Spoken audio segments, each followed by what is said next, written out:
गरज नसलेला शक्तीपीठ महामार्ग रद्द करावा ही आमची भूमिका आहे.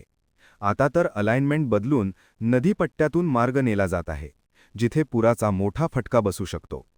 आमची मुख्यमंत्री महोदयांना विनंती आहे की हा गरज नसलेला शक्तीपीठ महामार्ग रद्द करावा. अजून अधिकृत गट क्रमांक जाहीर झालेले नाहीत. ते जाहीर झाल्यानंतर गावागावांत मेळावे घेऊन पुढील भूमिका स्पष्ट केली जाईल, असे आमदार सतेज पाटील यांनी सांगितले.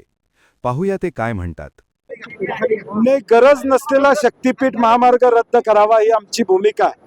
आणि आता तर अलाइनमेंट बदलून त्या ठिकाणी कोल्हापूरमध्ये करवीर, पन्हाळा, हातकणंगला जिथं शेती आहे, म्हणजे वारणा, भोगावती, पंचगंगा, कुंभी या सगळ्या नदीपट्ट्यामध्ये पुराचा प्रचंड फटका बसेल अशातून अलाइनमेंट आलेली आहे.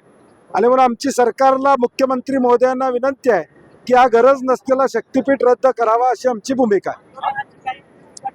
नाही, अजून गट नंबर जाहीर झालेले नाहीत, कारण की हा टेंटेटिव्ह आराखडा व्हॉट्सअपवर फिरतोय. खरा आहे खोटा आहे आम्हाला माहीत नाही. त्यामुळे ऑफिशियल ज्यावेळी गट नंबर जाहीर होतील त्यावेळी गावागावामध्ये मेळावे घेऊन त्या संदर्भातली भूमिका जी काय आहे ती प्रखर केली जाईल. आज खरं तर अंजली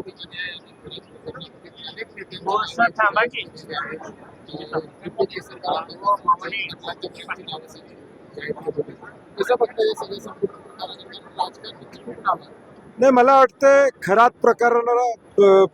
प्रकरण वेगळ्या पद्धतीनं हाताळलं गेलं पाहिजे. याची गृह खात्याला माहिती 3 महिन्यापूर्वी होती अशी आमची माहिती आहे. मग 3 महिने ही माहिती का थांबवली होती?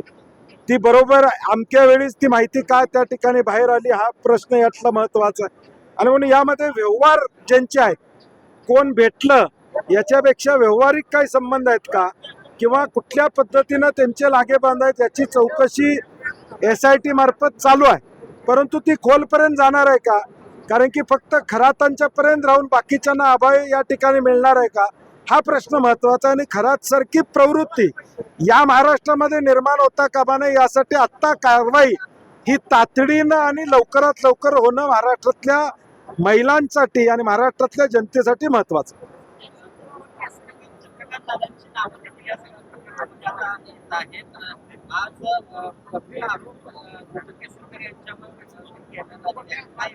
नाही, मला वाटतं जे आरोप होत आहेत ही माहिती वेगवेगळ्या माध्यमातून अंजली दमाने यांच्यापर्यंतच कशी पोचते हा एक महत्वाचा प्रश्न. ठीक आहे, काय हरकत नाही, निदान ती पोचते आणि लोकांच्यापर्यंत येते.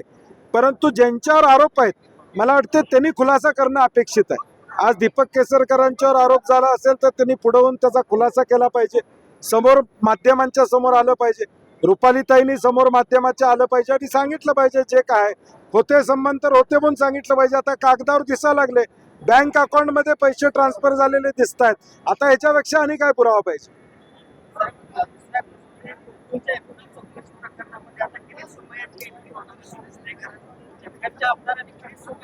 भाजपची ही मोडस ऑपरेंडी आहे. ज्यावेळी एखादं प्रकरण पुढं करायचं असेल त्यावेळी किरीट सोमय्या ते तारण हरतायत भाजपचे. कुठल्याही प्रकरणात ताबडतोब ते या ठिकाणी जबाबदारी घेतात. आता कदाचित ते 2-4 दिवसात कोल्हापूरला येतील, चौकशीची वेगवेगळ्या मुद्द्यावर या ठिकाणी मागणी करतील. मला वाटते महायुतीचे अध्यक्ष आहेत, त्यांनी बघून घ्यावं आता काय चाललंय ते.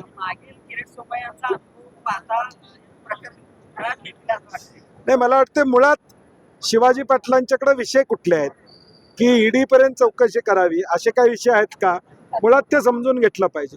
आणि माझी त्यांनाही विनंती आहे की संस्था बदनाम होता कामा नये याची दक्षता आपण घेऊया.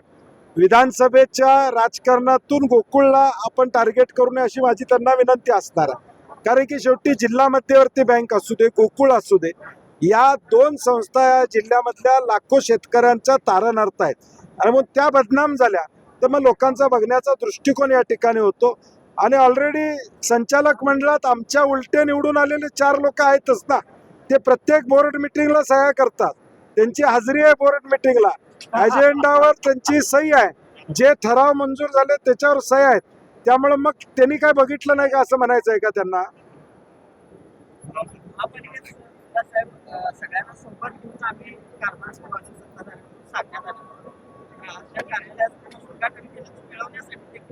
नाही, ठीक आहे, थोडा निवडणुका झाल्यानंतर थोडा संघर्ष असतो, परंतु सुदैवानं महायुतीच्या सत्तेत असणारे महापौर असतील, उपमहापौर असतील किंवा स्टँडिंग कमिटी चेअरमन असतील, या सगळ्यांनी सामंजस्याची भूमिका घेऊन, कारण की शेवटी दुसऱ्या बाजूला 35चा आकडा देखील मोठा आहे आणि शेवटी निवडून कशासाठी आलो आम्ही?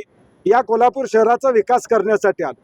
निवडणुकीपर्यंत राजकारण हरकत नाही, आम्ही केलेलंच आहे, आरोप प्रत्यारोप एकमेकावर केलेलंच आहे. परंतु निवडून आल्यानंतर हे शहर विकसित कसं होईल, शहराचे ट्रॅफिकचे प्रॉब्लेम्स आहेत, बाकीच्या समस्या त्या पुढं सोडवता कसा येईल, हा आमचा महाविकास आघाडी म्हणून सहकार्याची भूमिका असणार. साहेब, माझा एक लोकलचा प्रश्न आहे. गोंधळेकर